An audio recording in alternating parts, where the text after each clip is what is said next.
নমস্কার বন্ধুরা, আমি দীপক। আজকে আমি চলে এসেছি মংপু পাহাড়ে। তোমাদেরকে আজকে খুব সুন্দর একটা জায়গা দেখাবো। জায়গাটি অনেক পুরনো, ঐতিহাসিক। এখানে বিশ্বকবি রবীন্দ্রনাথ ঠাকুর তার বাড়ি রয়েছে, সেই বাড়িটি আজকে আমি দেখাবো।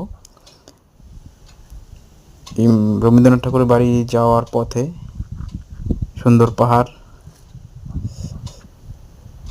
দেখতে পাচ্ছ।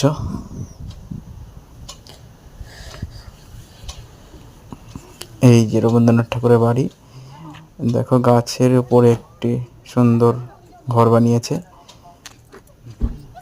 এই যে আমি ধীরে ধীরে এগিয়ে চললাম। এখানে 25 টাকা টিকিট নেয়, আমি অবশ্য ফ্রিতে ঢুকেছিলাম। এই যে গেট থেকে ঢুকলাম।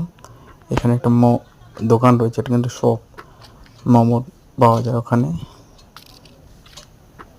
খাবারও পাওয়া যায়। এই যে অনেক ছোট ছোট কটেজ রয়েছে এখানে।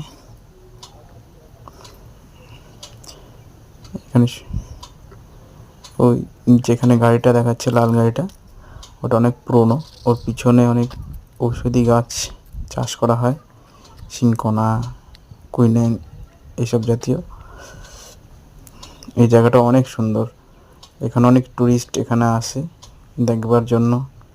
এই রবীন্দ্রনাথ ঠাকুরের বাড়ি, এই বাড়িটি অনেক পুরনো। এখানে ঘোরার মতো সুন্দর প্লেস রয়েছে, একটা ছোট্ট গার্ডেন রয়েছে।